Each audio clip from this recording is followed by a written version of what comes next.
한 주간도 잘 지내셨죠? 네, 반갑습니다. 어떠한 위험이 닥칠지라도 하나님께서 나를 보호해 주신다는 걸 믿으시나요? 강 집사님 믿으세요? 안 들려서 나이 먹으니까 귀가 자꾸 어두워져.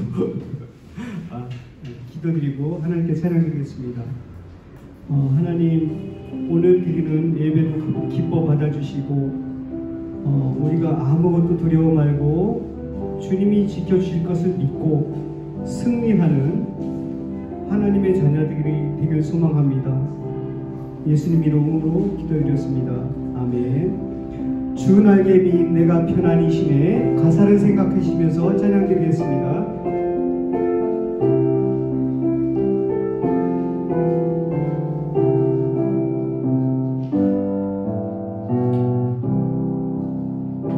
주 날개미 내가 편안히 쉬네. 밤 깊고 비바람 몰아쳐도 아버지께서 날 지키시리니 거기서 평안히 쉬리로다. 주 날개미 평안하다. 그 사랑 끈을 짜미며 날개미 내 쉬는 영혼 영원히 거기서 살리. 날개미 나의 피난처 되니 거기서 쉬기를 원하노라. 세상이 나를 위로치 못하나 거기서 평화를 누리리라. 주 날개미 평안하다. 그 사랑 끈을 짜리며 주 날개미 내 쉬는 영혼 영원히 거기서 살리. 주 날개미 참된 기쁨이 있네. 고달픈 세상 길 가는 동안 나 거기 숨어 돌보심을 받고 영원한 안식을 얻으리라. 주 날개미 평안하다. 그 사랑 끈을 짜리며 주 날개미 내 쉬는 영혼 영원히 거기서 살리.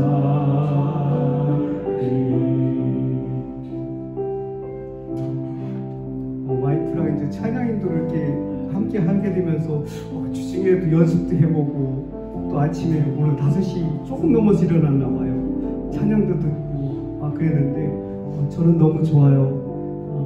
제가 개인적인 얘기를 하긴 하지만 우리 아들이 죽을 뻔했다가 살아났잖아요.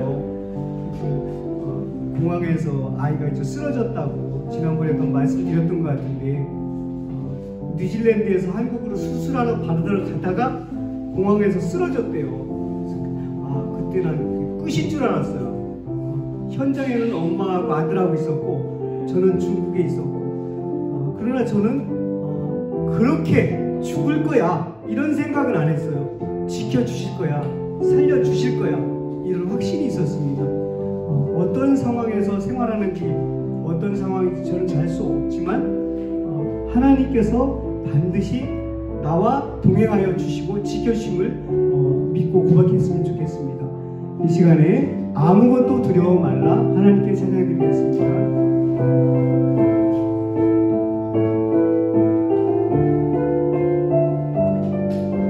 아무것도 두려워 말라. 아무것도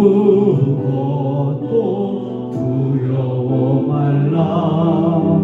주 나의 하나님이 지켜주시네. 놀라지 마라, 겁내지 마라. 주님 나를 지켜주시네. 아무것도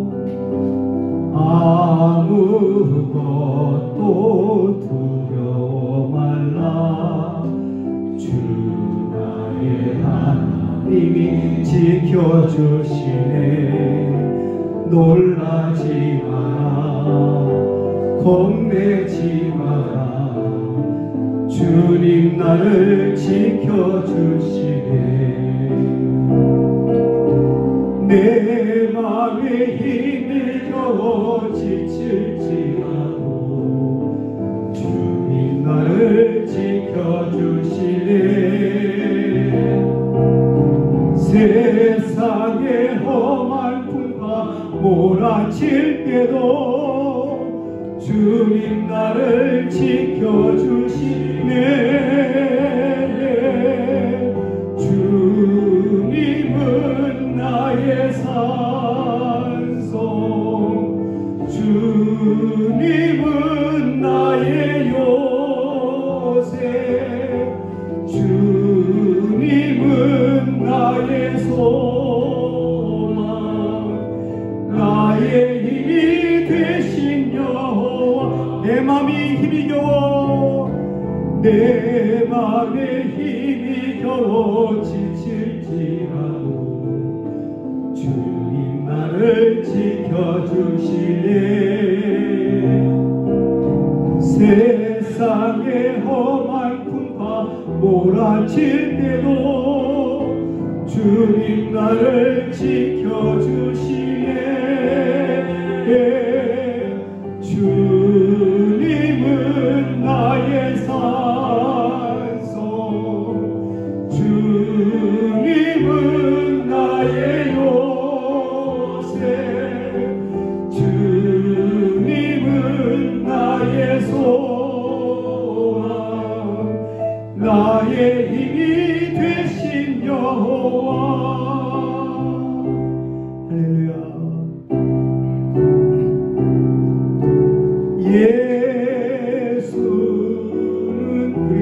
예수는 주, 예수는 주. 하나님의 영으로 경배드리. 지존하신 주님 이름 앞에, 지존하신 주님 이름 앞에 모든 무릎 꿇고 나 경배해. 거룩하신 주님 보좌 앞에 엎드려 절하세. 예수는 그리스도, 예수는 주. 하나님의 영으로 경배드리.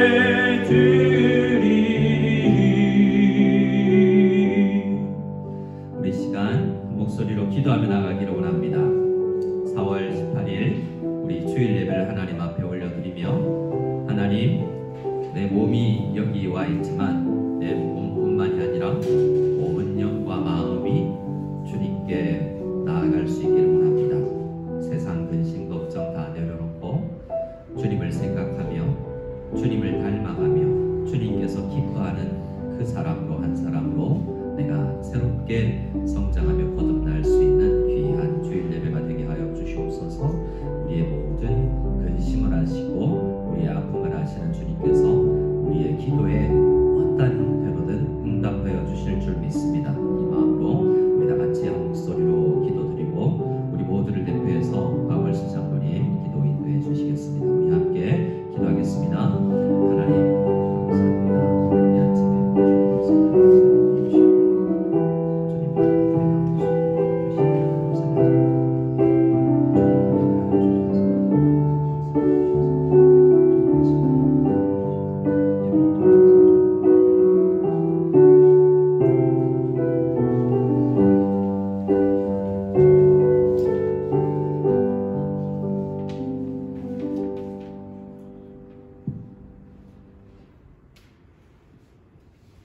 전능하신 하나님 아버지, 주님의 지극히 높은 사랑과 은혜에 감사를 드립니다.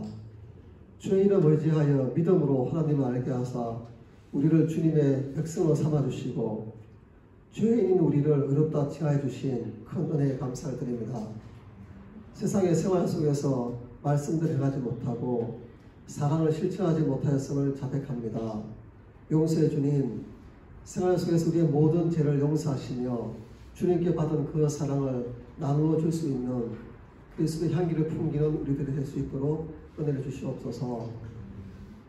주님의 몸된 무성령교회를 사랑하시어 지금까지 인도하신 주님, 우리 교회가 사람에게 보기 좋은 교회가 아니라 하나님께 칭찬받는 교회가 되게 해 주시옵소서. 기도와 말씀으로 주님의 사명을 알아가고 헌신으로 행동하며 실천하는 교회 되게 인도하여 주시옵소서. 세우신 교육자들과 모든 성도님들이 연합하여 사랑의 띠로 주님의 나라를 확장할 수 있도록 큰 축복을 내려 주시옵소서. 코로나19와 중국 정부의 시책으로 인하여 제대로 모임을 갖지 못하고 있습니다. 이런 환경 속에서도 우리를 더욱더 강건히 세우사 준비된 주님의 군사로 단련하여 주시옵소서. 모임의 처소와 시간 배정 등으로 어려움을 겪고 있습니다. 어려움 중에도 함께 하시며 우리를 안아주실 주님을 생각하며 평안 가운데 행할 수 있도록 은혜 주시옵소서. 그리고 영육간 어려움을 겪고 있는 성도님들 기억하여 주시옵소서. 영적인 싸움과 육체의 곤란으로 주님께 매달리며 간구하는 연약한 우리의 목소리를 들어주셔서 주님의 의로운 손길로 영적 승리와 육체의 나음과 강건함을 허락하여 주시기를 간절히 원합니다. 우리가 서로 만날 때 평강으로 함께 말할 수 있도록 환경을 또 열어주시옵소서. 은혜의 말씀에 귀를 기울이고 말씀 속에서 주님을 풍성히 만나기를 원합니다. 세우신 주의 종 김 선생님께 100배의 말씀 은사를 내리시사 주의 말씀을 온전히 대언할 수 있도록 입술을 주장하여 주시옵소서. 주님, 우리가 세상에서 어떤 일을 만나든지 어떤 상황에서든지 주님을 찬양하며 주님의 손이 우리를 평안으로 인도함을 믿으며 구원의 확신에 가할 수 있는 삶을 살 수 있도록 인도해 주시옵소서. 예수님의 이름으로 기도드립니다.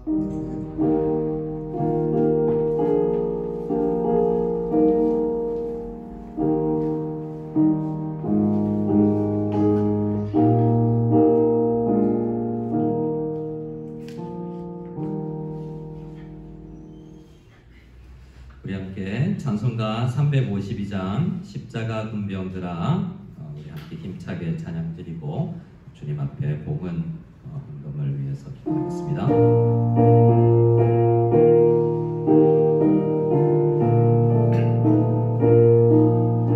십자가 군병들아 주 위에 일어나 기들고 앞서 나가 담대히 싸우라. 주께서 승전하고 영광을 얻고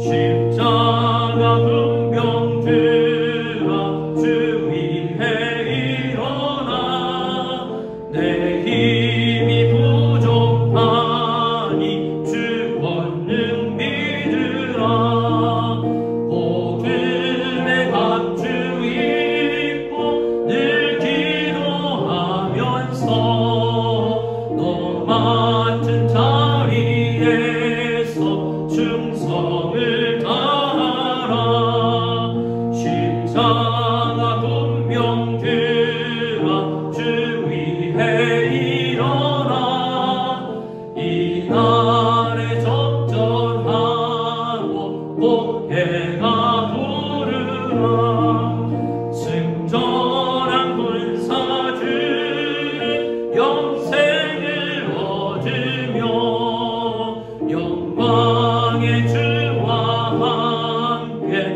왕노를 하리라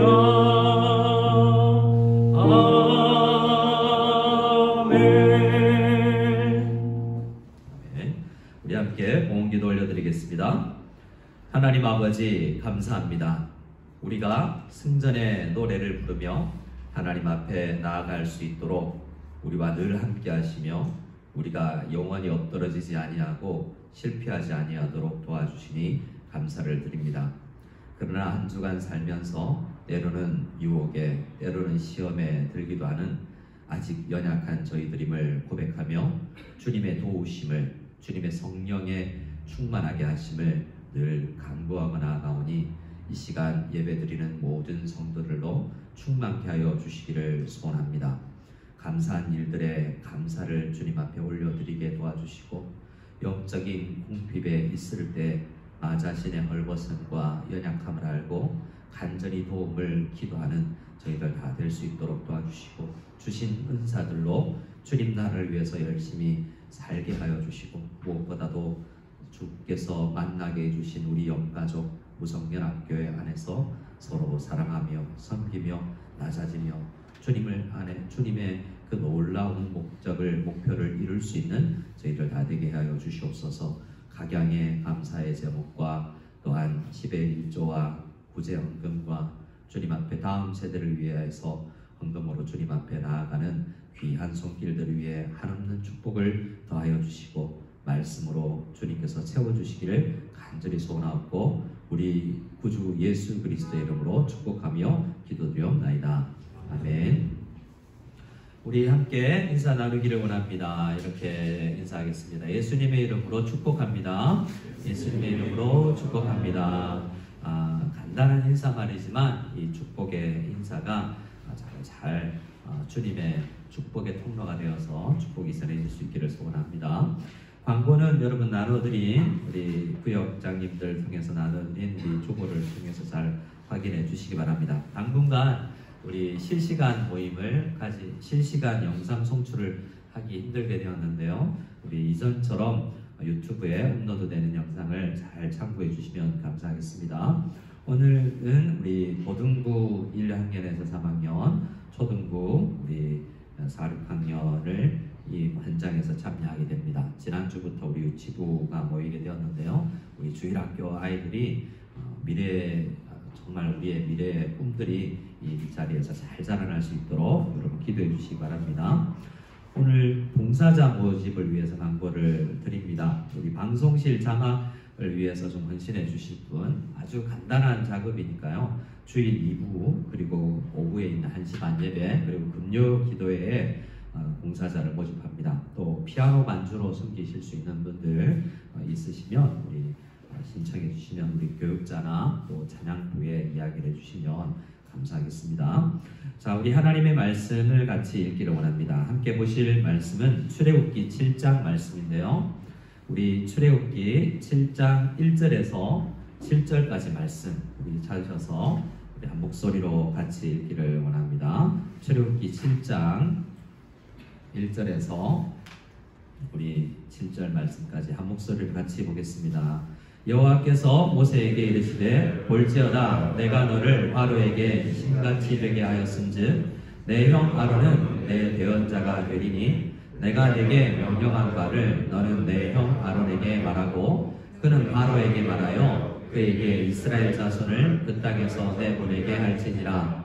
내가 바로의 마음을 완악하게 하고 내 표징과 내 이적을 애굽 땅에서 많이 행할 것이나 바로가 너희의 말을 듣지 아니할 터인즉 내가 내 손을 애굽에 뻗쳐 여러 큰 심판을 내리고 내 군대 내 백성 이스라엘 자손을 그 땅에서 인도하여 낼지라. 내가 내 손을 애굽 위에 펴서 이스라엘 자손을 그 땅에서 인도하여 낼 때에야 애굽 사람이 나를 여호와인 줄 알리라 하시매 모세와 아론이 여호와께서 자기들에게 명령하신 대로 행하였더라. 그들이 바로에게 말할 때에 모세는 80세였고 아론은 83세였더라. 아멘. 오늘 설교 제목을 이등병의 편지라고 정해봤습니다. 고 김광석 씨가 부르는 이등병의 편지라는 노래가 있죠. 아마 그 노래는 2000년대에 나온 노래지만 이전에 군대를 가신 분들은 또 갔다 오신 분들은 그 노래를 통해서 또 많은 추억에도 빠질 텐데요. 그 내용을 말씀을 준비하면서 계속 이등병의 찬송이 아니라 이등병의 편지 노래가 입에서 나오는 거예요. 잘만 하면 세상 노래도 찬송가와 내 신앙 고백이 될 수 있겠다라는 생각도 들게 됩니다. 집 떠나와 열차 타고 훈련소로 가는 날. 이게 우리 신앙생활인 것 같아요. 창세기 말씀을 떠나서 우리가 이제 출애굽기 말씀을 요즘에 묵상하고 있는데 매일 성경으로 또 새벽 기도회에도 말씀을 전하는데요. 본토, 친척, 아버지 집을 떠나서 훈련소에서 살아가는 것이 출애굽기의 내용인 것 같아요. 이제 창세기에서 아버지 집을 떠났다면 출애굽기에서는 전체적으로 아버지 집을 떠난 상태에서 돌아가는 그런 여정이 아니겠습니까? 그때 이제 이 이방 땅 마치 둘째 아들처럼 두 아들의 이야기에서 당자에 비유해서 두 아들이 집을 떠나서 아버지 품을 떠나서 이국 딴 나라에 있을 때 정말 그 나라의 가치관으로 살아갔고 그 세상 나라 가치관으로 돈을 쓰고 사람을 보며 살았는데 이제 그렇게 새롭게 신분의식을 가지고 살아갈 때 풀 한 포기 돌 하나가 새롭게 보인다라는 이야기를 하죠. 우리가 예수님을 믿고 거듭나고 나서 이제 말씀으로 우리의 눈이 열려서 세상을 바라보게 되면 풀 한 포기 또 사람 한 사람 한 사람이 정말 새롭게 보이는 거가 있겠죠. 물론 그 이등병의 편지의 내용은 이제 일반 민간인에서 군인이 되면서 군인 신분에서 바라보는 새로운 가치관, 새로운 정체성을 정립해 나가면서 이제 남자가 되어가는 그런 노래이긴 합니다. 그래서 우리는 그런 노래, 세상 노래 속에서도 복음의 의미로 재해석을 하고 더 깊이 말씀을 생각하는 도구로 삼을 수 있겠다라는 생각을 해요. 우리가 묵상하고 있는 매일 성경의 순서에 따라 묵상하고 있는 출애굽기는 이런 어떤 면에서 정체성에 관련된 내용이에요. 모세가 뭐라고 부릅니까? 하나님께서 모세를 불러주셨는데 부르시는 하나님 앞에서 왜요? 제가 누군데요? 하나님은 모세를 알고 모세를 쓰시려고 그래요. 근데 모세는 모세를 잘 모르는 거예요. 자기는 거울에 비친 자기, 또 미디안 안에서 살고 있는 자기 자신이 전부라고 생각하지만 하나님은 모세에게 다른 것을 보세요. 그래서 모세야, 너 그런 사람 아니다. 지금은 그렇게 실제로 보일지 모르지만 너의 영적 실제는 그런 게 아니다 라고 깨우쳐주면서 너 쓸 것이다 라고 말씀을 해주고 있는 것입니다. 바로는 그 정체성을 배우지 않아요. 바로는 여호와가 누군데 그 말씀에 따라 나는 일할 수가 없다. 너의 요청을 들어줄 수가 없다 라고 이야기하죠. 우리의 정체성은 그래서 여호와가 누구신지 알면서 자기가 누군지를 알게 되는 거예요. 모세의 고백은 출애굽기를 통해서 하나님을 알아가면 알아갈수록 자기가 누구인지를 깨달아가는 그런 이야기라고 할 수 있습니다. 오늘 말씀은 이등병의 편지라고 했는데 이 이등병이라는 것이 군대에서는 가장 낮은 신분 계급이잖아요. 어릴 때는 왜 1이 제일 낮은 거고 2가 두 번째인데 왜 이등병이 제일 낮을까라고 생각을 해봤는데요. 그게 이제 미국에서 온 거죠. 세컨드 클래스가 이제 프라이빗이라는 아주 사병 중에서는 세컨 클래스가 2등석이지 않습니까? 그 다음에 1등석이 되는 거죠. 그래서 그게 1등, 2등, 2등, 1등 그리고 이제 상병으로 진급되는 거더라고요. 2등병은 제일 낮은 신분입니다. 그런데 그것보다 더 낮은 때가 있어요. 계급이 거의 없는 때가 있죠. 훈련병 시대입니다. 그래서 우리 오늘 말씀을 보면 성도들의 삶을 군대에 비춰서 읽어보기를 주님께서 원하시는 것 같아요. 그래서 어떤 모세의 편지 출애굽기를 우리는 지금 1장에서 4장 넘어가면서 아니 6장까지도 거의 2등병일 때의 모세의 모습을 우리에게 보여주는 거예요. 훈련병일 때의 모습을 보게 되는 겁니다. 점점 이제 광야 훈련소를 지나가면서 그 계급이 올라가는 것처럼 점점 주님의 마음을 알아가고 자기 신분의식을 점점 깨달아가면서 그가 성장해 나가는 성장 스토리를 또한 보게 되는 거죠. 자, 오늘 말씀을 한번 그 관점에서 군대라는 관점에서 한번 보기를 원합니다. 우리 출애굽기 1장 말씀을 다시 한번 볼까요?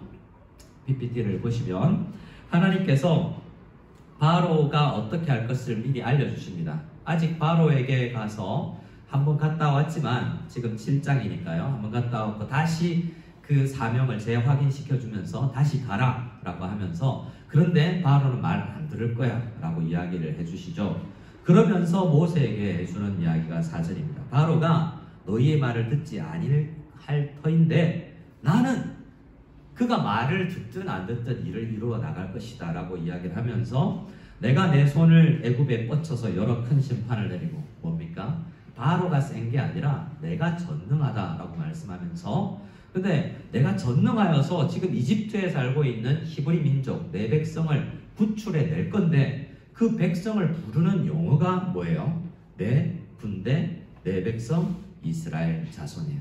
우리 파란 글씨만 같이 한번 같이 큰 목소리 읽어보겠습니다. 시작. 내 군대, 내 백성, 이스라엘 자손. 지금 이집트에 살고 있는 히브리 민족은 400년까지는 아닐지라도 최근 종살이를 하고 있고 그 지역에서 가장 낮은 신분을 가진 사람들입니다. 시키면 일하고 때리면 맞고 해야 되는 사람들이에요. 그런데 하나님은 그들을 바라보면서 뭐라고 그럽니까? 내 군대라는 거예요. 군대라고 하는 단어 자체가 가지는 어떤 파워가 있지 않습니까? 힘이 있지 않습니까? 모세도 그렇고 모세가 히브리 민족들도 그렇고 그들 자신을 거울에 비춰보면서 야 나는 위대하신 하나님의 군대다 라는 생각을 가질 수 있었을까요? 이스라엘 민족들은 그들을 스스로를 바라보면서 내가 군인이다, 군대다, 아니 특별히 전능하신 하나님의 군대다 이런 가치관을 자기 의식을 가지지 못했을 거예요. 근데 하나님은 모세에게 아직 구출도 되기 전에 이스라엘 백성들을 보면서 뭐라고 그래요? 내 군대라고 부르는 것입니다. 하나님께서 우리를 바라보실 때도 마찬가지예요. 여러분은 여러분 자신을 누구라고 생각하면서 삽니까? 우리는 회사에서 어떤 직책, 그리고 가정에서 아빠, 혹시 엄마, 아니 남편, 아내 여러 가지 사람들을 만나면서 내 신분에 대한 이름이 달라지겠죠. 그런데 성경은 우리가 하나님의 백성일 뿐만 아니라 그 군대라는 이미지도 꼭 있다라는 것을 잊지 말라고 우리에게 여러 번 말씀해주고 있는 것입니다. 그래서 우리 자신을 바라볼 때 오늘 이 출애굽기의 말씀과 성경 전체 그림에서 어떤 안경을 통해서 우리 자신을 성경의 관점에서 바로 바라볼 수 있는 은혜가 있기를 원합니다. 우리 7절 말씀을 보면, 자 7절 말씀을 함께 보면 이 말씀을 들었을 때 모세가 몇 살인지와 함께 사역을 했던 형님 아론이 몇 살인지가 나와 있어요. 모세가 몇 살이었죠? 예, 80세. 자, 이 사명, 이 80세라는 나이는 모세가 120세까지 살았기 때문에 그때의 어떤 수명의 계산을 모세 개인적으로 수명을 계산해 보면 그렇게 또 늙은 나이는 아니라고도 할 수 있어요. 어떤 사람이 환산을 오늘의 관점에서 100세로 다시 환산해 보면 80세가 한 56세에서 60세 사이 정도라는 거예요. 그런데 사실 56세, 60세도 작은 나이는 아니지 않습니까? 아무리 모세 시대라 할지라도 80세는 작은 나이가 아니에요. 그러니까 자기가 거울 앞에 섰을 때 힘이 좀 빠지는 나이라고. 직장도 이제 없을 나이고요. 명함도 없을 나이예요. 남자가 특히 언제 힘이 빠집니까? 우리 구역 모임을 하자 할 때 구역 모임에 나가기 힘들 때는 대부분 굉장히 자의식이 충만한 사람이 아닐 때 남자가 명함이 없을 때 힘들어지는 거예요. 저희 아버지가 명함이 없을 때가 있습니다. 명함을 찾으려고 막 다니시더라고요. 그래서 어떤 명함을 구하려고 했냐면 공인중개사 명함을 좀 가지려고 했어요. 근데 자격증이 없었거든요. 근데 저희 큰형님의 어떤 이 취미가 자격증 따기예요. 6개월에 하나씩 뭔가 자격증을 따야 돼. 일본어 능력 시험, 중국어 시험. 그래서 저보다 중국어 시험, 중국을 굉장히 잘해요. 그런데 또 그 당시에 뭐도 땄냐면 공인중개사 자격증도 따놨어요. 그래서 아버지가 네 자격증 통해서 내가 뭘 하겠다. 아버지 안 됩니다. 그랬을 때 우리 아버지가 얼마나 노발대발했는지 너는 아들이 돼가지고 그것도 못 도와주냐부터 시작해서 아버지는 뭔가 아무것도 할 일이 없을 때 이 부동산이라도 하고 싶은 이 마음이었는데 아버지 스타일에 그거 못해요. 이렇게 아들들이 나서니 얼마나 좌절감이 있었겠습니까? 그래서 찾은 게 뭐냐면 북글씨 동호회 회장이에요. 그래서 그거라도 찾아서 나를 알아주는 데 가서 내가 아침에 일어나서 밥 먹고 열심히 갈 데가 있는 것. 그게 남자들에게 굉장히 중요한 거거든요. 그래서 꿈과 희망이 사라졌을 때 남자들은 늙는 겁니다. 목표가 사라지면 남자가 늙어가는 거예요. 그것은 세상에서 이야기하는 진리도 마찬가지입니다. 많은 사람들이 이야기하는 것이 나이가 문제가 아니라는 거예요. 존 메가더 장군이 좋아한 시가 있었다고, 유스라는 젊음이라는 글인데요. 시인데 일본에서 있을 때 메가더 장군이 있을 때 자기 집무실 뒤에 그 시를 걸어 놓았다고 합니다. 그래서 그 시는 일본 사람들에게 굉장히 유명한 시라고 해요. 근데 그 시의 내용은 이렇게 있습니다. 이렇게 되어 있습니다. 청춘은 인생의 어느 기간이 아니다. 마음의 상태이다 라고 이야기를 해요. 그래서 이런 이야기가 나오는데요. 누구도 단순히 살아간 횟수로 늙는 것이 아니다. 우리는 우리의 이상을 버림으로써 늙어가는 것이다 라고 이야기를 해요. 횟수라고 해서 우리가 늙어가는 것이 아니라 피부가 쭈그러들면서 늙어가는 것이 아니라 우리가 뭘 해야 되지라는 목표의식을 상실하면서 늙어가는 것이다 라고 생각하는 그 글을 늘 집무실 뒤에다가 걸어 놓았다라는 겁니다. 그만큼 존 메가더 장군은 그렇게 전투의 현장에서 늙지 않기를 그렇게 바랬던 것이겠죠. 우리 하나님의 사람들도 마찬가지입니다. 그렇게 우리가 무엇을 해야 하는지에 대해서 그것을 상실해버리면 우리는 하나님 나라에서 군인으로서의 그러한 정체성을 망각할 수 있다는 거예요. 자, 80세였다는 나이가 큰 문제가 아니었다는 거예요. 83세라는 나이도 큰 문제가 아니었다라고 이야기합니다. 그들이 불러내야 되는 앞에 리더로서의 나이로서도 적은 나이가 아닌데 그것도 문제가 되지 않는다는 거예요. 누구 앞에서요? 쓰시는 하나님, 우리의 대장 되신 하나님께서 우리를 부르실 때 나이가 큰 문제가 되지 않는다라는 겁니다.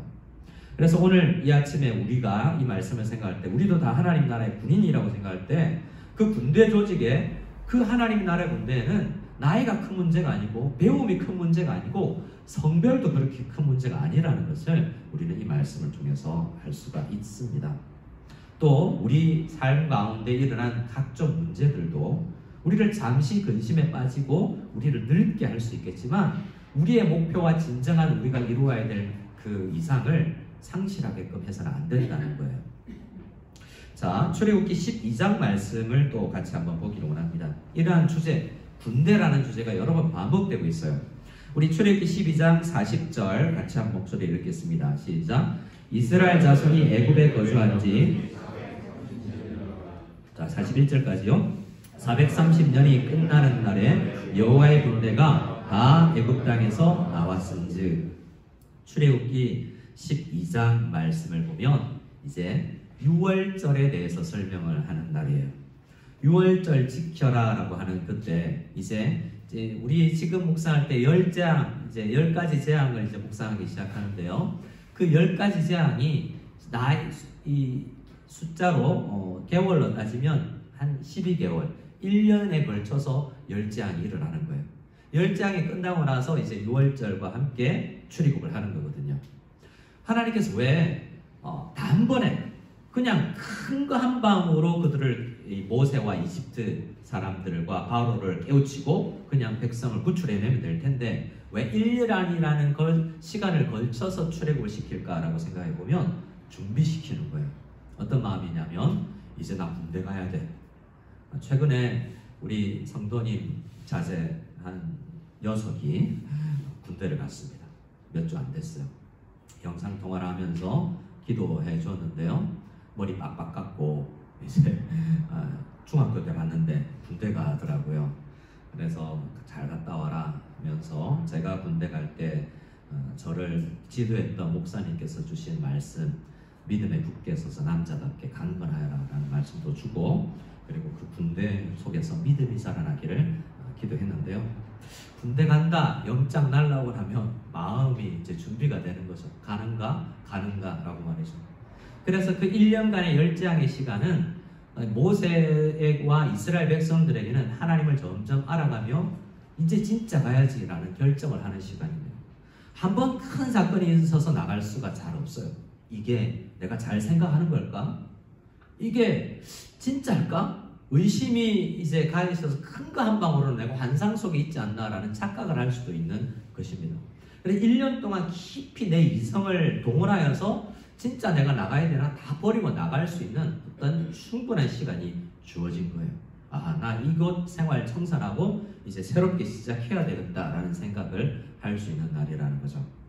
그때 이제 출발을 하면서 하나님께서 다시 한번 이야기를 해주죠. 모세에게 뭐라고 그럽니까? 너 이스라엘 백성들 볼 때 그냥 종살이 하던 평범한 사람들로 보지 마. 나의 관점으로 성도들을 바라봐야 돼 라고 이야기하는 거예요. 우리가 성도들을 바라볼 때 혹여 그럴 수 있어요. 신앙생활을 좀 오래 하면 저 사람 저렇게 직분이나 나이 되어가지고 신앙에 연수가 있어가지고 저렇게 신앙생활 해도 될까? 이런 생각으로 쯧쯧쯧하는 태도로 성도들을 바라볼 수 있다는 거예요. 그렇게 할 것이 아니라 아직 연약할지라도 우리는 그 사람을 바라볼 때 기본적인 마음은 사랑이요, 기본적인 바람은 그래 하나님께서 좀 천천히 훈련을 시키시나 보다라는 생각으로 그들 하나님의 군대를 바라볼 필요가 있다는 겁니다. 계속해서 모세에게 훈련시키는 게 뭐예요? 교회 바라볼 때 그냥 오합지졸로 보지 말고 여호와의 정말 장성한 든든한 굳대로 교회를, 성도들을 바라볼 그런 시각을 가져야 된다라고 모세에게 알려주고 있는 것입니다. 그래서 여호와의 군대다라고 여러 번 말씀을 해주고 있는 것입니다. 자, 그 다음 보실 말씀은 민수기 1장 말씀인데요. 이제 시점이 더 늘어갑니다. 열재앙에서 1년 만에 출애굽을 하고 출애굽을 한 지 1년이 지났어요. 그 1년 앞서 출애굽 후 한 1년은 뭐였냐면 시내산 앞에 가서 거기서 성막 짓고 이제 진정으로 훈련소로 갈 준비를 하는 기간을 보낸 겁니다. 예비 훈련 기간을 거치고 이제 행군 시작하는 때가 민수기 때예요. 그래서 모세가 부름을 받을 때로 계산을 하면 거의 2년씩쯤을 지난 거예요. 아직 제대가 아니죠. 사실은 이 출애굽기 군대는 40년 이상 걸려요. 우리는 2년도 이제 길다라고 생각하는 군대인데 이 군대는 40년 정도는 훈련받는 군대입니다. 아주 시작이라고 할 수 있는 겁니다. 훈련소로 따지면, 우리 때로 따지면 이제 훈련소에 와서 하루 이틀 정도 지난 시점이라고 할 수도 있는 거예요.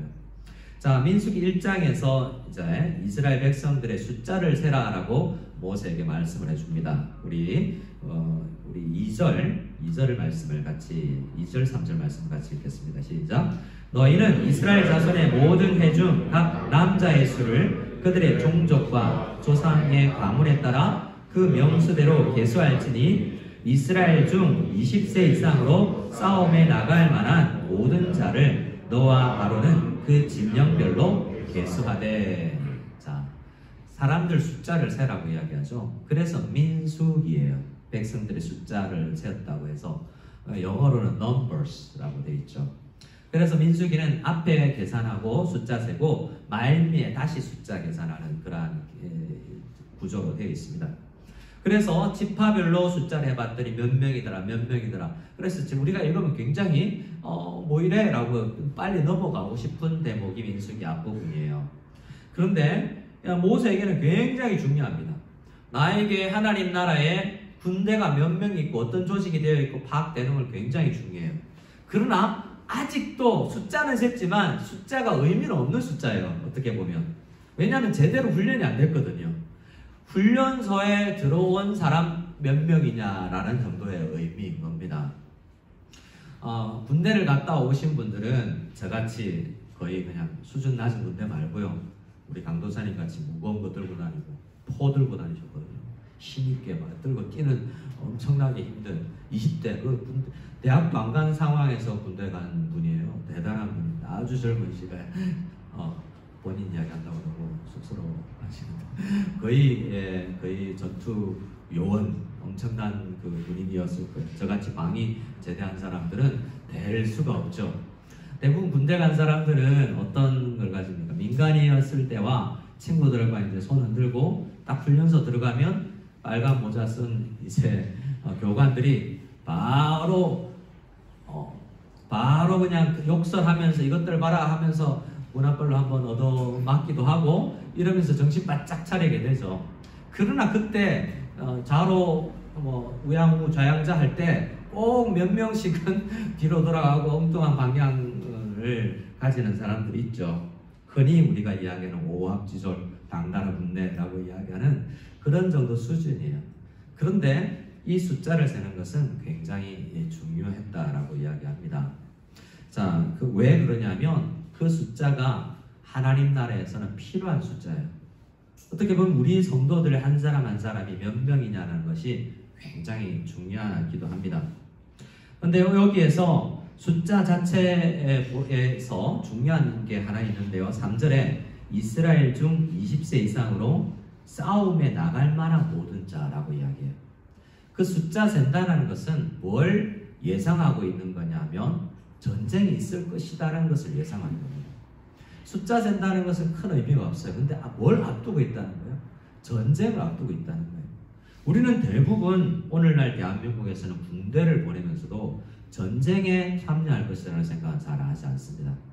근데 폭격이나 이렇게 연평도 폭격이나 이런 일들이 있을 때 우리는 천안함 사건이나 이런 것을 천안함 사건이 아니죠. 연평도 해전 같은 것들을 볼 때 실제로 우리나라에서도 총격전이 있을 수 있구나라고 생각하고 자인툰 부대에 파병을 간다든지 혹여 우리나라 군대 중에서도 실제 전투에 참여하는 그런 부대에 가게 되면 부모들의 마음이 달라지겠죠. 자, 이 숫자 센다는 것은 이제 이 한 사람 한 사람이 다 이제 실제로 곧 전투에 투입될 거다라는 마음으로 이 숫자를 세는 겁니다. 그냥 숫자를 셀 수 없었을 거예요. 그 당시의 분위기는. 왜 우리를 군대라고 부르지? 모세도 그 숫자를 세면서 이제 긴장감이 도는 그런 숫자인 것입니다. 그래서 우리는 군대 조직의 교회를 다닐 때 그런 긴장감을 좀 가져야 된다는 거예요.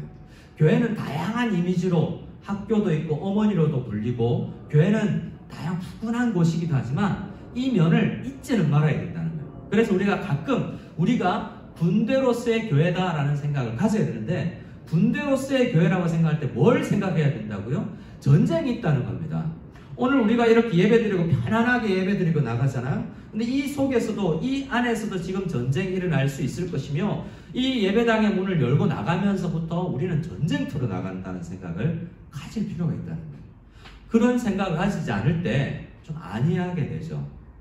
그래서 우리는 이 말씀을 통해서 다시 한번 우리 자신을 점검해 볼 수 있기를 원한다라는 것입니다. 자, 신약 성경으로 넘어가서 디모데후서 말씀을 보면 사도 바울도 동일한 이야기를 합니다. 디모데후서에서 선배 전투병 바울 목사님은 전투하다가 감옥에 갇혔어요. 아주 처절하고 아주 최전방에서 싸움을 했던 사람이 사도 바울이라고 할 수 있어요.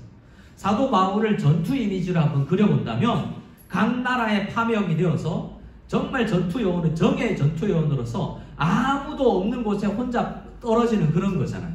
예수 믿는 한 사람도 없는 그런 곳에 아테네 같은 곳에 정말 총을 쏴도 넘어지지 않는 그 골리앗 같고 그런 안악자손 같은 사람들이 있는데 파견 가셔서 침투요원으로 혼자 들어가서 어떤 임무를 수행해야 될 그런 사람이었다는 겁니다. 그런 수행을 하면서 적진에 포로가 됐죠. 잡혔어요. 그러면서 편지는 줄 수 있어서 그 편지로 후임병 이제 디모데 목사에게 편지를 주는 것이 디모데서라고 할 수 있는 겁니다. 그때 이렇게 이야기하죠. 1절부터 우리 1절부터 3절 말씀을 같이 읽어보겠습니다. 4절까지를 다 읽겠습니다. 시작. 내 아들아, 그러므로 너는 그리스도 예수 안에 있는 은혜 가운데서 강하고 또 내가 많은 증인 앞에서 내게 들은 바를 충성된 사람들에게 부탁하라. 그들이 또 다른 사람들을 가르칠 수 있으리라. 너는 그리스도 예수의 좋은 병사로 나와 함께 고난을 받으라. 병사로 복무하는 자는 자기 생활에 얽매이는 자가 하나도 없다니 이는 병사로 모집한 자를 기쁘게 하려 함이라. 아멘. 자, 디모데 후임병에게 어떤 의미에서 훈련병은 아니고 이미 사역을 하고 있기 때문에 어떤 것과 비슷할까 생각하면 아직도 좀 어린 나이이기 때문에 디모데 목사는 저는 학도병 같은 그런 사람이라고 봐요. 학도병은 어떤 정도의 계급이 실제로 계급은 없죠. 아직 학생인데 전쟁은 일어나 버렸어요. 그래서 전투 현장에서 전쟁을 배워 나가야 되는 사람이죠. 신학교 입학했는데 바로 사역직 이제 부임해야 되는 그런 사람이라고 할 수 있습니다. 그런데 그 전에 들었던 말을 주일학교 다닐 때 들었던 것도 잘 생각해봐라. 물론 디모데 목사를 그렇게 수준 낮게 볼 수는 물론 없지만 그런 상황도 우리에게 주어질 수 있다는 거예요. 아직은 많이 훈련된 상태는 아니에요. 그 목사에게 지금 그 훈련병에게 지금 바울 목사님은 편지를 하고 있는 겁니다. 아들아 라고 부르면서요. 아주 자상하게 전투 현장에서 얼마나 고통을, 고난을, 힘듦이 있을지를 예상하면서 너도 그 과정 겪어야 돼 라고 이야기하는 거예요. 목회 현장을 보면 우리 선배들이 이런 말을 합니다. 목회를 하다 보면 단맛, 쓴맛, 신맛 다 있대요. 그래서 제가 최근까지도 선배님들 만나면 저는 우리 교회 너무 좋아요. 그래서 정말 행복해. 저 단맛만 있는 것 같아요 라고 이야기를 하면 선배 목사님들 그럽니다. 네가 아직 매운맛을 못 봤구나. 목회를 하다 보면 매운맛도 있다 라고 이야기를 해요.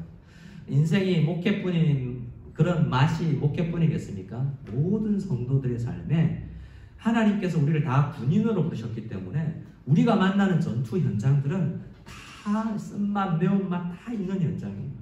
그곳에서 다 거쳐 나가면서 훈련이 되어야 되는데요. 그 메시지의 핵심이 이겁니다. 군사는 뭘 목표로 살아야 되느냐? 빨간 글씨를 이후부터를 같이 4절에 있는 글씨를 같이 읽읍시다. 시작. 병사로 모집한 자를 기쁘게 하려 함이라. 군인은 하나님 나라의 군인은 뭐 해야 되냐고요. 교회는 뭘 목표로 삼아야 되느냐. 다시 한번 저를 따라해 주시기 바랍니다. 하나님을 기쁘시게. 우리는 하나님을 기쁘시게 하기 위해서 살아가는 사람들이에요.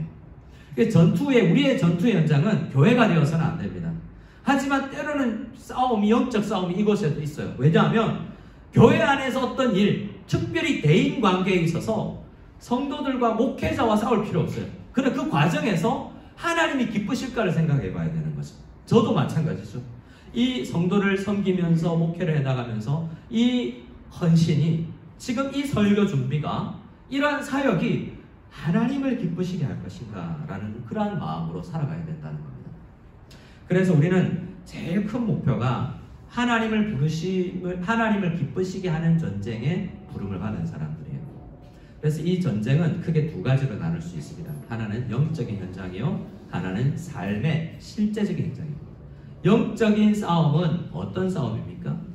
정말 그 말, 하나님이 기쁜 예배자가 되는 것, 하나님께서 기뻐하는 방법으로 기도하는 것, 성도들을 바라볼 때 하나님이 기뻐하는 형태로 섬기며 봉사하는 것, 교사로 쓰임받을 때 정말 하나님께서 기뻐하시겠다라는 마음으로 물 한 잔 정도 뜰 것 말이죠. 그래서 성경은 정말 물 한 잔 뜨는 것에 그 충성을 이야기하는 것입니다. 여기 물이 있는데요. 남자 성도님이 떠오더라고요, 요즘에. 이 물 한 잔 떠오는 것도 큰 쓰임이에요. 실제로 그런 겁니다. 물 한 잔이라는 것이 큰 쓰임이에요. 교회 안에서 우리는 하나님을 기쁘시게 하는 각종 영적 일들을 무엇일까를 생각해 봐야 된다는 겁니다. 또 하나, 그것만 있는 게 아니죠. 삶의 현장에서 아주 처절한 싸움이 있는데 교회 안에서의 훈련은 우리가 참 잘 될 수 있습니다. 근데 삶의 현장에서 구체적인 하나님께서 하나님을 기쁘시게 하는 목표, 우리 아이들 같은 경우는 공부를 열심히 하는 것도 하나님을 기쁘시게 하는 일이에요. 열심히 낭망하지 않냐고 일을 하는 것도 하나님을 기쁘시게 하는 거예요. 제 아내가 여자 구역장방에 그런 글을 썼더라고요. 미리 저와 이야기를 좀 나눈 내용인데 이 존 파이퍼 목사님의 글을 묵상하면서 저는 좀 암 공부를 하고 있거든요. 근데 아내는 알면 별로 안 좋을 거다라고 생각하고 그냥 공부를 하지 않고 있습니다. 근데 어떤 의사들은 환자분도 열심히 공부하셔야 됩니다라고 이야기를 한대요.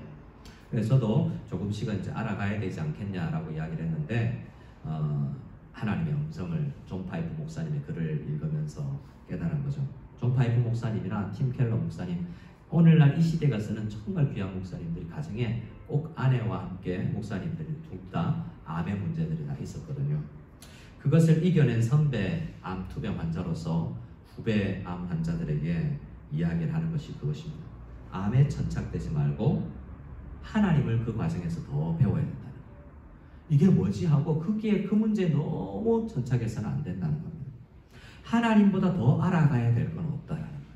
그래서 어떤 환경 속에서도 어려움 속에서도 하나님을 더 알아가고 나를 부르신 나를 군사로 모집한 사람을 기쁘시게 해야 되는데 이것과도 싸워 나가야 돼서 알아야 되지만 그게 나쁜 건 아니지만 그 과정에서 하나님을 더 알아가는 그 싸움이 영적 현장에서 있고 우리의 삶의 현장에서 있어야 되는데 성경은 굉장히 자주 회사 안에서의 어떤 영적 싸움이 있는 것인가에 대해서 이야기를 합니다. 사람마다 환경마다 나이마다 다 다르기 때문에 구체적으로 이야기할 수가 잘 없겠지만 정말 삶의 현장에서 우리가 성경에 나오는 다양한 주제들, 성령의 열매들을 맺기 위해서 전쟁하는 거예요. 싸우는 게 우리는 세상과 싸우는 게 피땀을 피가 나듯이 치고받고 하는 것이 아니라 그들을 섬기는 싸움을 해야 되고 그들을 사랑하는 싸움을 해야 되고 더 참된 싸움을 해야 되는 거죠. 그러면서 하나님께서 기뻐하는 사람이 되어가는 것입니다. 장성한 분량의 군사가 되어가는 것은 정말 더 넉넉하고 더 사랑스러운 사람이 이 정말 악랄한 정말 이 처절한 삶의 현장에서 그런 넉넉한 사람이 되어가는 싸움, 그것이 우리에게 놓여진 싸움이라는 거예요. 그러한 싸움을 잘 살아갔던 선배 우리 군사가 있습니다. 여호수아서에 나오는 사람인데요. 우리가 잘 아는 분입니다. 우리 여호수아 14장에 보면 6절에 그니스 사람 여분네 아들 갈렙이 나오죠. 이 사람이 어떤 사람입니까? 이 14장의 말씀을 잘 읽어보면 어떤 시대냐면 지금 출애굽 전과 출애굽할 때와 출애굽 1년 후까지를 이야기했었죠. 지금 이 시점은 출애굽하고 나서 40년 광야 끝나고 가나안 땅 들어와서 5년이 지난 시점이에요. 출애굽을 하고 45년이 지난 시점이라고요. 그래서 이 갈렙이 여호수아, 그의 동년배 여호수아 장군에게 갈렙 장군이 이야기하는 거예요. 정말 전투 현장에서 뼈가 굵은 사람이 여호수아와 갈렙이라고 할 수 있습니다. 이 여호수아서 1장을 펼 때 40년 광야 훈련소 거친 장군 여호수아도 두려웠대요. 그런데 그보다 더 담대해 보이는 사람이 주인공은 아닐지 모르지만 여호수아 옆에 있었던 갈렙 같아요. 이 사람은 정말 잘 훈련된 사람 같아요. 이 사람이 자기의 과거 훈련 생활과 전투 현장을 떠올리면서 14장에 새로운 목표의식을 가지고 요청하는 것이 있고 기도하는 것이 있는데 이것입니다. 모세에게 말하기를 우리가 40세 때에 출애굽에서 1년쯤 지나서 가데스 바네아에 이르렀을 때 정탐꾼으로 파송될 때 내가 얼마나 그때부터 신실하게 훈련에 참여했는지 아시지 않습니까? 그리고 그 이후에 모든 광야의 훈련 현장에서 내가 얼마나 열심히 성실한 마음으로 내가 훈련에 임하였는지 여호수아 당신 내 증인 아닙니까? 그런데 지금 나는 아직도 이상과 꿈과 목표를 상실하지 않았습니다라고 이야기하고 있는 거예요. 그때로부터 우리 45년을 살았습니다. 이 가나안 땅에 들어와서는 더 치열한 싸움이 있었습니다. 그런데 대부분의 사람들은 지금 안주하고 주저앉으려고 하고 있습니다 라는 이야기예요. 왜냐하면 지금 가나안 땅에 들어와서 5년이 지난 시점에는 거의 7, 8%의 땅들이 점령이 되었을 때거든요. 그러니까 이 정도면 됐다라고 대부분의 지파의 사람들이 안주할 때 이제 땅 좀 분배하죠 라는 시점이라고요. 근데 이 갈렙 장군은 포기하지 않고 아직 다 정복 안 됐잖아 라는 거예요. 성경에서 이미와 아직의 구조는 굉장히 자주 나오는 것인데, 이미 하나님의 군대가 되어서 하나님 나라에서 우리는 군대로서 살아가고 있지만 아직 전쟁이 끝나지 않았다라는 이 시점, 이러한 긴장감으로 살아가야 되는데, 그 긴장감을 놓지 않았던 사람이 이 갈렙이라는 거예요. 우리 9절 이후의 말씀들을 또 보겠습니다.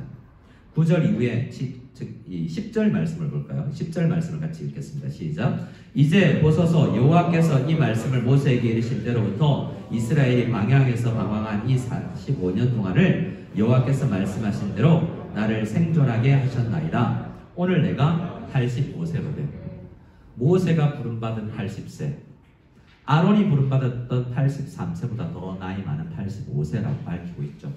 모세가 지금 그런 관점에서 모세가 이 성경은 그런 관점에서도 우리에게 쓰여지고 있는 것입니다. 지금 그가 비전을 가진 이유는 뭐냐면, 그냥 전쟁하고 싶어하는 그런 광기 어린 전쟁광이 아니에요. 하나님께서 전투 현장의 목표 명령을 주셨는데 그 명령을 아직 내가 완수하지 못했다라는 관점에서 자기 자신을 보는 거예요.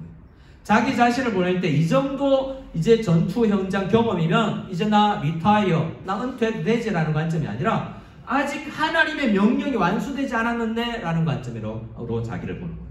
나이는 찼지만 나이가 문제가 아니고, 실제로 말은 그때나 지금이나 난 전체에서 똑같은 근력을 가졌습니다 라고 말은 하지만 이건 신체적인 나이가 아니에요. 그는 40세보다 더 주름이 있을 것이요, 40세보다 더 흰머리가 났을 것이고, 더 육체적으로 뼈의 상태, 근육의 상태가 달랐을 거예요. 지금 그때나 지금이나 내가 싸움에 임할 수 있다라는 자세는 내 꿈과 내 믿음의 상태가 달라지지 않았다라는 거예요.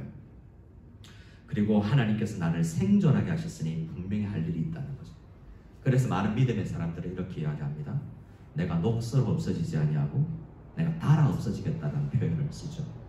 그래서 우리 믿음의 사람들은 직장에서 은퇴해도 그런 꿈을 꾸는 거예요. 우리 교회 한 장로님 늘 이야기하셨던 그 꿈을 이루지는 못했지만 그 꿈을 가지고 살아가는 거예요. 나 은퇴하면 선교사님들 가방 들고 다니면서, 목사님 가방 들고 다니면서 신방의 현장에서 내가 쓰임받고 싶다. 내가 지금은 돈 벌려고 막 다니지만 나 이것이 아니라 정말 다른 일에, 영적인 일에 더 쓰임받고 싶다라는 생각을 하는 거죠. 우리는 생존하고 있습니까? 그러면 전쟁해야 됩니다. 성경에서 이야기하는 것이 그것입니다. 12절 말씀만 읽고 우리 간절히 함께 찬양하고 기도하며 나가기를 원합니다. 12절 말씀 같이 읽겠습니다. 시작. 그날에 여호와께서 말씀하신 이 산지를 지금 내게 주소서. 당신도 그날에 들으셨거니와 그곳에는 아낙 사람이 있고 그 성읍들은 크고 견고할지라도 여호와께서 나와 함께 하시면 내가 여호와께서 말씀하신 대로 그들을 쫓아내리다 하니. 어떤 말씀이에요? 전투 현장은 갈렙이 보기에는 아직도 치열해요. 대부분의 이스라엘 사람들은 이 정도면 됐다, 저 정도는 있어도 되지, 꼭 맑은 물에는 살 수 없지 라고 생각하고 이 정도는 있어야 되라고 타협을 합니다. 세상의 목소리예요. 성경은 이야기합니다. 앞으로 몇 주 동안 이야기하겠지만 우리는 거룩을 위해서 싸워야 돼요. 거룩은 그냥 대충 살아가는 건 아니잖아요. 죽을 때까지 거룩을 향하여서 우리는 전투에 나가야 되지 않습니까? 그렇기 때문에 이 세상, 거룩하지 않은 세상에 살 때 이 전투의식을 우리는 포기하지 말아야 돼요. 그리고 우리의 용기를 하나님께서 좌절시키지 않는 것은 무엇입니까? 그 현장에 아무리 전투 현장이 크게 느껴질지라도 여호와께서 그 현장에 함께 가시면 내 힘으로 싸우지 않는다는 거죠. 실제로 그는 85세에 전투에 임했고 헤브론을 차지했습니다. 헤브론이라는 교회가 얼마나 많은지 아세요? 헤브론은 다윗 왕조가 시작되었을 때 첫 번째 7년 왕도가 되었던 곳이 예루살렘만큼 중요한 도시인 거죠. 갈렙 때문에 그 땅이 쟁취되었던 것입니다. 우리가 부르심을 받고 나서 교회를 바라보면 할 일이 너무나 많아요. 성도 여러분들이 할 일이 너무나 많습니다. 교회 안에 찐눈으로 오고 나서 우리 할 일이 더 많아졌어요. 봉사할 일도 많아졌어요. 근데 그것이 내 일이 아니라고 생각하면 우리는 전쟁을 제대로 하는 게 아닌 것 같아요. 그래서 내가 어떤 작은 일이라도 그 전쟁에 임했을 때 나중에 그것이 이스라엘이라는 큰 다윗의 왕국 군대에서 어떻게 쓰임받을지를 모르는 일이라고. 지금은 작은 일 하나여도 지금 우리 주중에 공부방으로 쓰여지는 이 장소가 우리 선배 어른들이 한 분씩 와서 그 자리를 지키죠. 그것이 그 아이가 자라는데 얼마나 크게 쓰임받을지도 모르죠. 아주 큰 일이 한 시간 이 장소에서 일어나고 있는 것입니다. 그래서 그런 모든 영적인 전투에서 승리할 수 있는 우리가 다 될 수 있기를 바랍니다. 우리의 모든 삶의 현장에 여호와께서 나와 함께 가신다는 생각을 하고, 아직 이등병이지만 나를 바라볼 때 하나님께서 그래도 나를 쓰신다는 생각으로 주님 앞에 나아갈 수 있기를 소원합니다. 우리 함께 찬양할 때 우리 이산지를 내게 주셔서 갈렙의 마음으로 함께 찬양하며 나아가기를 원합니다.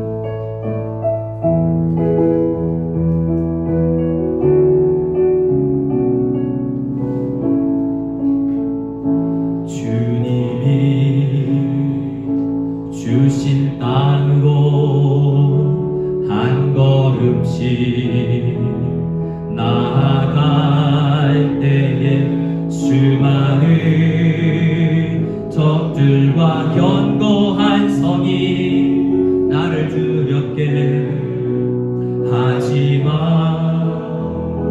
주님을 신뢰함으로 주님을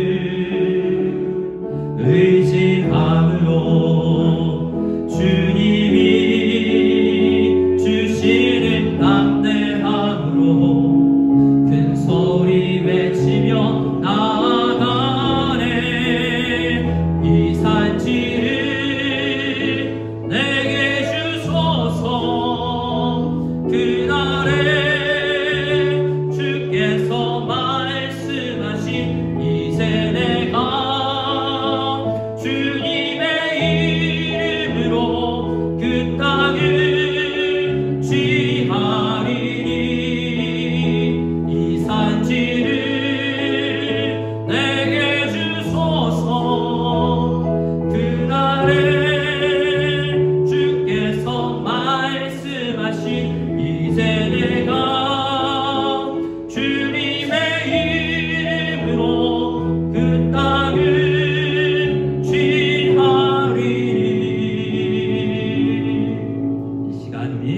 기도하며 나아가기를 원합니다. 하나님께서 우리에게 주신 그 우리가 차지해야 될 땅이 어디인지를 우리가 잘 생각하며 주님 앞에 기도하며 나아가기를 원합니다. 하나님께서 분명히 우리를 쓰실 것이다 라는 믿음을 가지고 하나님 앞에 간절히 기도할 때 하나님 보내신 그곳에서 승리케 하옵소서. 주님을 기쁘시게 하는 우리 전투 요원들이 다 되게 하옵소서. 우리 함께 간절히 기도드리겠습니다. 기도하겠습니다. 하나님 아버지 감사합니다.